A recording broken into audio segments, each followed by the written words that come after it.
that all men are created equal. As a member of Congress, I get to have a lot of really interesting people in the office, experts on what they're talking about. This is the podcast For insights into the issues. China, bioterrorism, Medicare for all, in-depth discussions. Breaking it down into simple terms. We hold these truths. We hold these truths. with Dan Crenshaw. The Eagle has landed.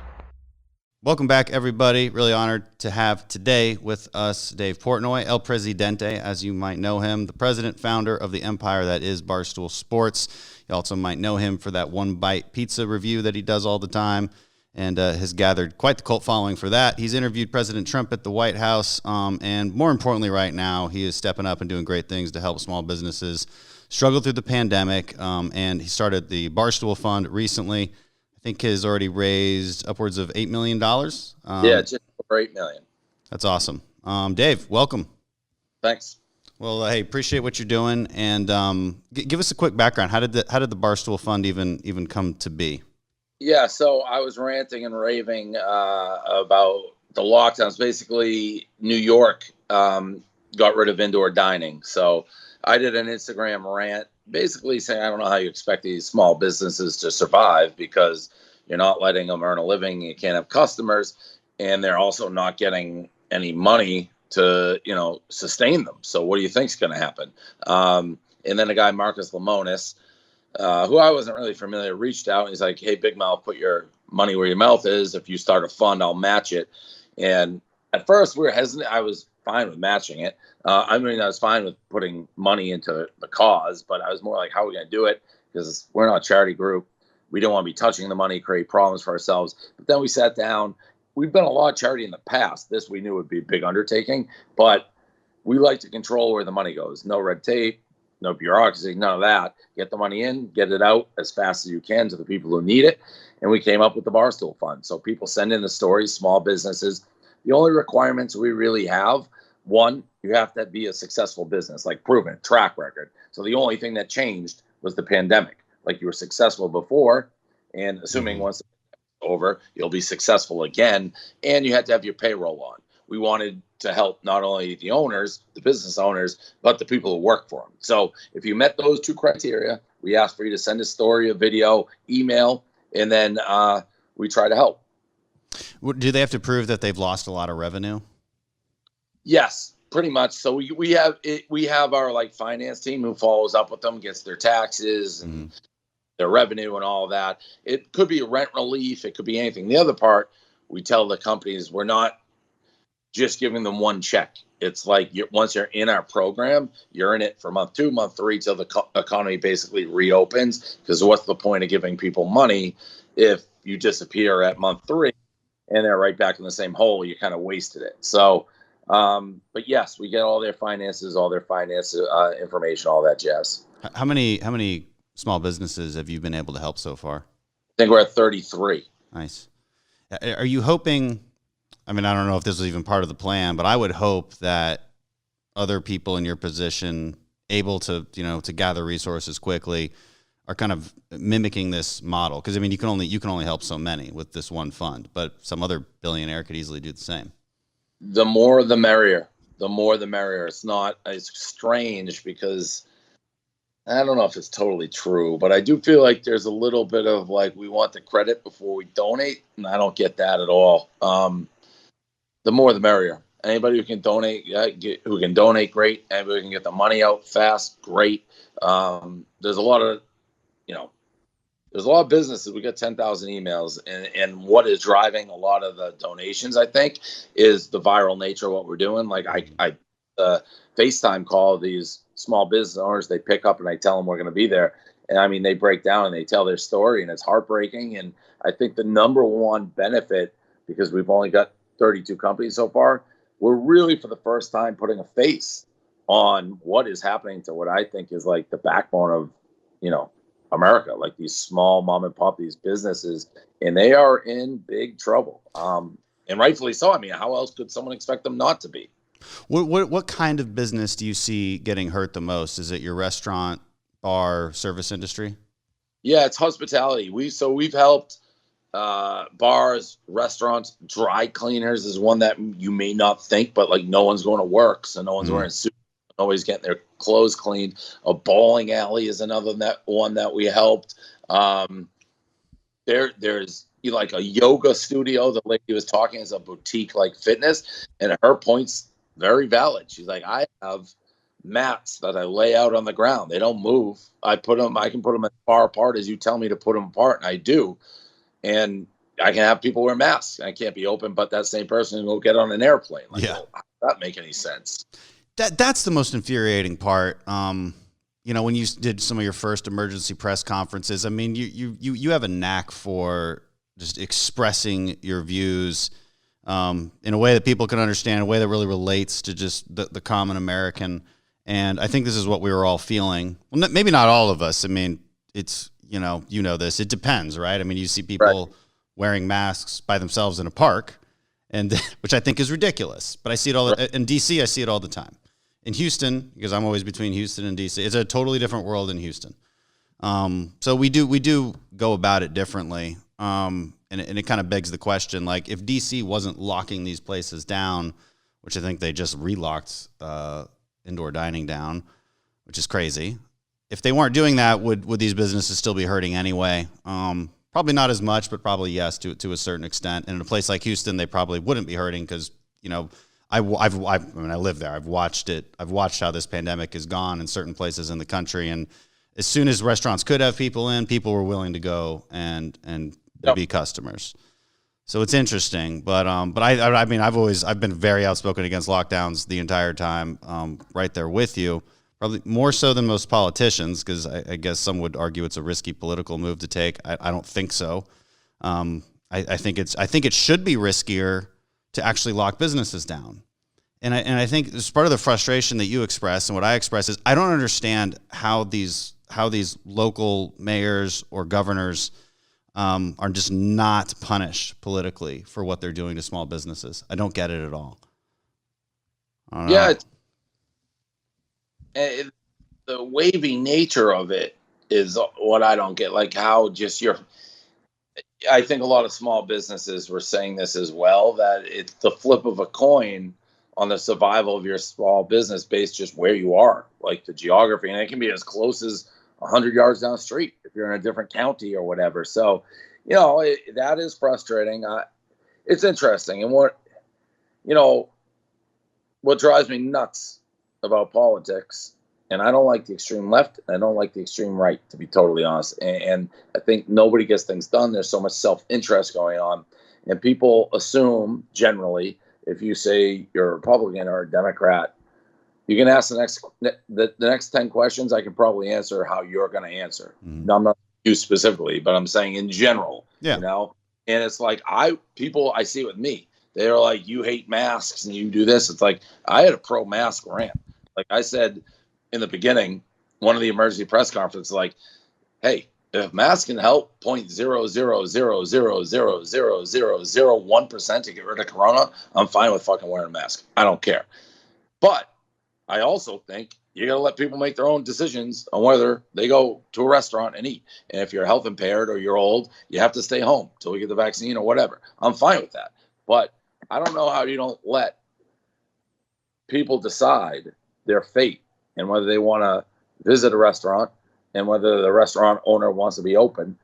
They're doing everything they can. And again, I don't know what it would be of me. These New York restaurants or whatever, they spend all this money on, new air conditioning systems or the HV systems and the new plexiglass and the new outdoor structure when they're already hurting. And then they're told you can't even use them. I mean, it's crazy. Yeah, and the explanations from the politicians doing it, in my mind, are even crazier, just because there are no explanations, right? It's like, well, we just want to keep you safe.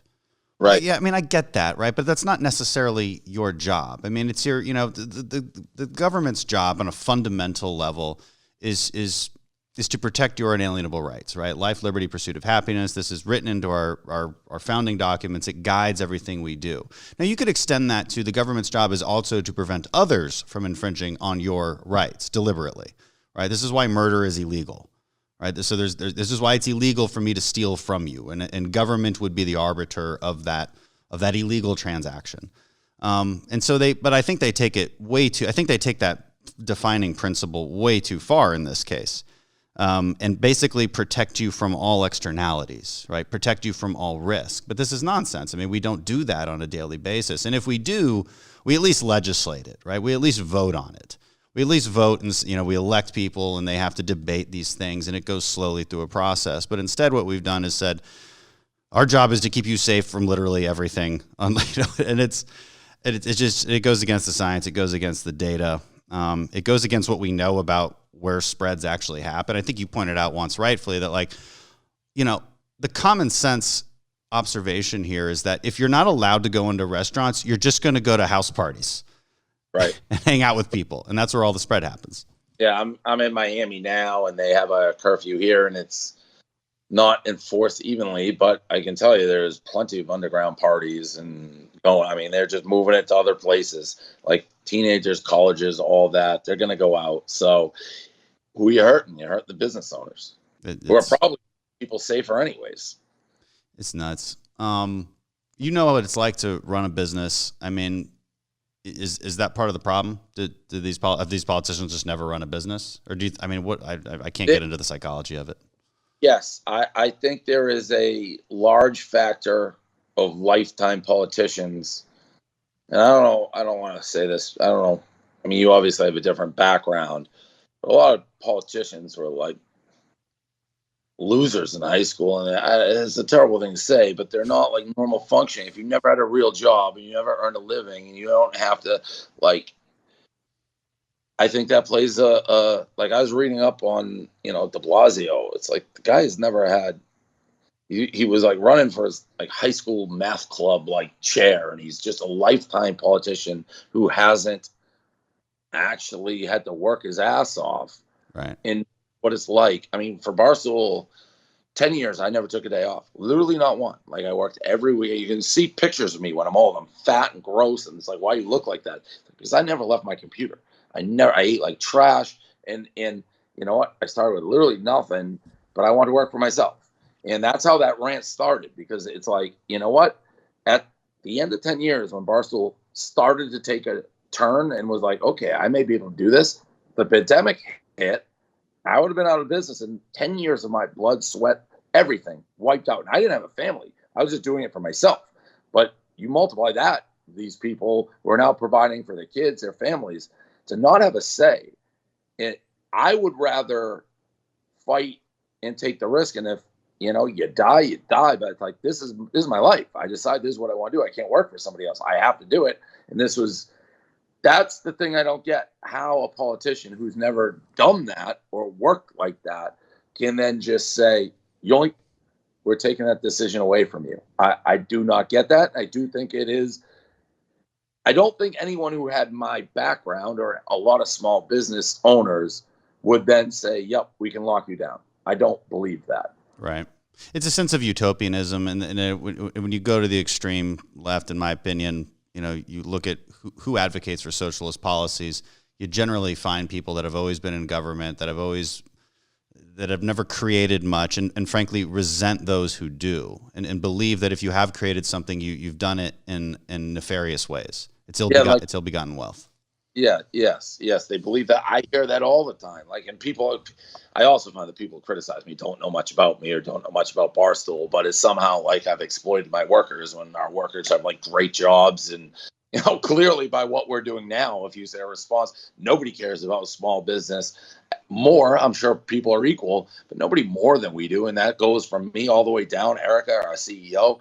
But, it is ironic that where the private sector is the one that is now stepping up for the private. I pay so much taxes. Where's it going? This is something it should be going to. Give it to these people. That's who we want to help. That's who we want to pay. So that's a little weird. It's frustrating. I don't want to get too much into the politics of that. Luckily, this recent bill just got signed yesterday. So that's the only good news I got for you. Is that with after months and months and months, I think the frustrating thing for people is that we don't just pass what we already agree on. There's a lot we disagree on up here, and it's supposed to be that way. We're supposed to disagree. It's the nature of politics. But my question has always been, all right, but we can identify things we do agree on. Let's just vote on that. Let's just vote on it, right? And we can agree on PPP funding, right? Which is basically the exact same program that you're doing at Barstool Fund is the PPP program. It's a good program. It works, right? Keeps people employed, has some standards in place. The best welfare is a job. That is a fact, right? You need purpose in this life. You need to work. It took way too long to get it. And I don't want to go down as to why. I've done that in plenty of other episodes. You just said something, which is a lot of people don't know your background. A lot of people don't know Barstool Sports. All right. How did Barstool Sports start, and what has it become? I mean, it's an empire of sorts, really. Yeah. So it started, I always knew I wanted to try my own thing. It started as a newspaper in Boston. It was like a little fantasy sports rag, 4 pages. And I used to wake up at 4 or 5 in the morning. I'd go to the subway station, hand them out to people as they're going to work. I'd go home. I'd write articles. I'd call for sales. I had all fake names for myself because I didn't want people to know. It would be like Joe Smith at sales.com if you want to advertise, because I didn't want people to know it's just me. And then I'd go back to the subway stations at night, hand the newspaper out, go back, work. And I'd deliver the paper myself. Really? I did everything. And that was probably 2004, and it slowly grew, word of mouth in Boston. We moved to digital in 2010, and that was a guy who used to hand the newspaper out, was moving to New York, and he's like, hey, I love this thing. If I build you a website, will you use it? Because I'm moving to New York and I still want to read it. So it's like, if you're going to do that for free, yeah, I'll put it on there. That was the birth of the online version of Barstool. And then it became pretty obvious we could grow faster. I didn't have the overhead of the newspapers and the delivery route and all that. And that kind of is when we really started to grow. And it kind of morphed from sports to more like men's interest lifestyle. And we talk about anything. So Barstool Sports, I say, means anything a guy would talk about sitting at a bar watching a game. It has continued to evolve. And now it's men and women. We have a huge female audience. Our CEO is a female. We have the #1 female podcast in the country. So we have but it's all under the ethos of not taking life too seriously. It's like having fun, making jokes. I consider us a comedy site now more than anything, and have for a while. And then it just continued to grow. Word of mouth, added employees one by one.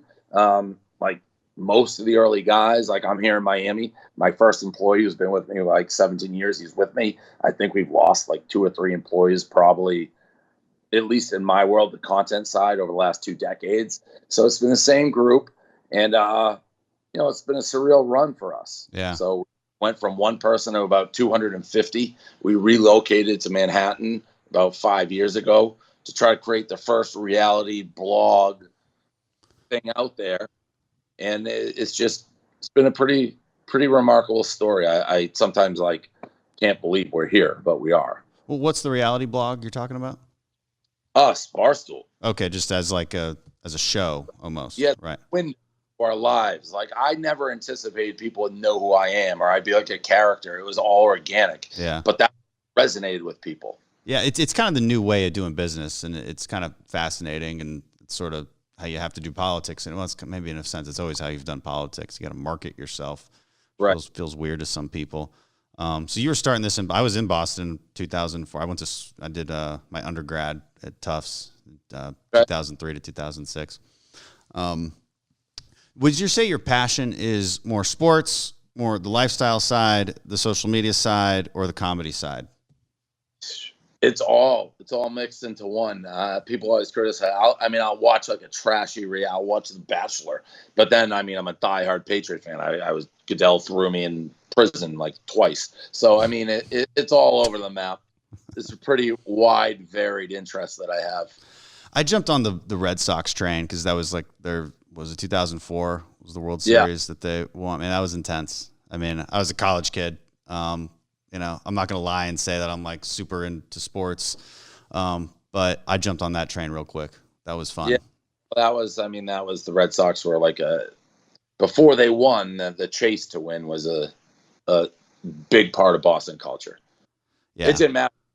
Men, women, everybody was on the Red Sox. Yeah. How is it now? Are you still, so you live in Manhattan. You're not selling out the Red Sox, are you? Going for the Yankees. No. I hate the Yankees. I hate all New York sports teams. I'll only go to the games when the Boston teams are in town. I made the mistake once of publicly saying something bad about the Yankees and pissing off my father-in-law. So I'm not going to do that again. I'm not going to say anything bad about any team. Politicians is when they screw up the sports analogy, is trying to act like they know what they're talking about. I don't even try. I know what I know, right? Like I know Social Security policy really well. You know, like I don't. Right. It's like, oh man, you should be like have to serve a week in prison if you're a politician and you screw up a sports analogy trying to act like you know what you're talking about. It's bad. I mean, I know how to jump at it. I know cool stuff, right? I don't have to like fake it. I know how to like target terrorists in Afghanistan. That's what I know. I don't know, like, you know, you I just joke about my ignorance. I'm like, wow, did you see the Super Bowl last night? It had a hat trick. And more politicians should do that. Like, you know, you don't have just know what you know and don't pretend like you don't know what you don't know. Yeah. Do you have any bad examples of that happening? Like really egregious examples of like what do you have a specific instance you're thinking of, or just in general? We had a Mayor Menino in Boston, who was like the all time like worst at doing names. Wasn't there recently? I think McCain did one pretty recently. Oh, he was wearing a jacket that was not like a I forget what city he was in, but he said he was wearing like a professional sports team's jacket. It was just the wrong jacket. He was not wearing a jacket. Wasn't it at all. But it would be wearing like, you know, saying you're wearing a Red Sox jacket and you're just wearing like, I don't know, a Target jacket. Like he just wasn't. It's just not the thing you think it is. Yeah. Hey, what was it like? I only got like a few more minutes with you, I know, unless you've extended your schedule. But what was it like interviewing the president, and how did that even happen? So he reached out to me on vacation, and it was, I think, a Wednesday afternoon, and I got a call. They're like, hey, Trump wants to interview in the Rose Garden at the White House. I was like, what are you talking about? And they're like, yeah. So I thought it was a joke. It got confirmed, and it was surreal because I've never interviewed. I have one interview in my life, the president. So it was, and they didn't really let us bring I had a little crew, but they didn't let the crew near us during the interview, and he had like 50 people surrounding us. Yeah. It's me. I've never done an interview, and I didn't meet him before. He just walked in, sat down, and was like, go. So it was fairly intimidating. And also, like, as I said to you in this, I really try to stay away from politics. Like, people say this, like, well, I'm doing this interview with you. Well, I want to talk about the fun. I go on Fox News a lot. They know I go on Tucker Carlson show all the time. People don't listen to what's said in the interview. It's rarely about politics. It's about stuff Barstool and other things. But you get associated. People don't like to listen. A lot of people don't like to listen. And they just assume, which I think is unfair. So the Trump, I didn't want to be like totally roll over in softball, but I also didn't I'm not there to grill him. I'm not a political reporter. Yeah. So trying to like dance that line to make it kind of entertaining, which is what we do. Yeah. And, you know, it was a fine balance that, because some people in our company is a perfect example. Barstool, people call us, you know, liberal, and then people will say we're the conservative. Like, we get both. They and I like that, say both. But we had people in our company who hated me for doing that, and we had people who loved me for doing it. So that's why you can't win. And I know Michael Jordan got in trouble for saying it, but I run a business in blue states and red states, both buy T-shirts. He said they buy shoes. That's kind of how I look at the world. Like, I agree with some things that the left say, and I agree with some things that the right say. I don't like when people put me in a box because I'm talking to you, or I talk to the president, or I think it's sad, actually. I think it's sad that just by nature of going to sit down with the highest office in the world, that people will call you every name in the sun. That's sad. Yeah, I know a little bit about that. I mean, it's kind of part of this cancel culture. They want to put you in a box, and you, the label itself is what is what diminishes your argument, right? Because if I label you as something, then it means I don't have to listen to anything else you say that I might potentially disagree with. And it's really difficult. It's easy for me to live in this world because I'm not cancelable. Like the left can't cancel me. They've already canceled me in a way. I mean, I guess the right could, and they try, right? Like we throw out really stupid labels on each other in the right, like neocon, rhino. It's just a way of one-upsmanship. It doesn't, it rarely means something. But guys like you and Joe Rogan is probably another good example. Who's just like, because he talks about stuff. It's okay, but it's like, well, you can't even talk about things anymore in just a free-flowing manner without somebody being like, I knew you were a traitor, or I knew you were one of them. And it's like, what? I mean, because I remember you going off on your people unionizing one time, right? So it's like, does that make you a right-winger? Like, I don't know. Yeah, that was one perfect example. That was like a crazy joke. I was joking. Our employees are treated great, but it's tough to say stuff, and it is. You can't talk about it. I also think social media is just like this echo chamber of people screaming at each other. So a very small, vocal minority can seem a lot bigger than they actually are, and the normal people are just going about their lives. Sometimes you forget that they're out there. Yeah. I mean, I have to remind myself of that constantly. It's always helpful when I'm like back on the ground at like events, and I can kind of see people, right in the eye, and I'm like, okay, you're like, we're not as angry as we seem online. But I mean, what's your take? One of my fears is that there's too much American fragility, just in a general sense, and I think our response to COVID has demonstrated that, right? I think we've overreacted massively as we've been talking about with these lockdowns, and that massive overreaction is a reflection of, I think, a sense of fragility that our ancestors would just laugh at. They could not believe what we're offended at. They could not believe how fragile we are in the face of risk. And I'm worried about it. I mean, I wrote a whole book about it. So like, this worries me a great deal. Yeah, I mean, listen, certainly cancel culture and the offensive things people get offended. I don't understand. Lockdowns, I don't think it was a world thing. It's going across the world. It's just at some level, you hit a point. It's like flattening the curve. You flatten the curve, then what? And like some businesses and people, you can survive a couple months, 3 months, 4 months. But when it starts dragging, I mean, what are you going to do? You can't do it forever. So. But I agree, it's become a softer society, that's for sure. Yeah, we could use a little bit more hardening. I guess we'll leave it there because you said you got to go at 4:30. Yeah, I get to 4:30. I mean, if you wanted to try to do a part 2, I can figure out a different time, but I do have to take this call at 4:30. Let's do it. Let's do part 2. Right. Ask me some questions next time. Dave, great to have you, and appreciate what you're doing for small businesses. Appreciate it. Thanks for having me. All right. Bye. Take care.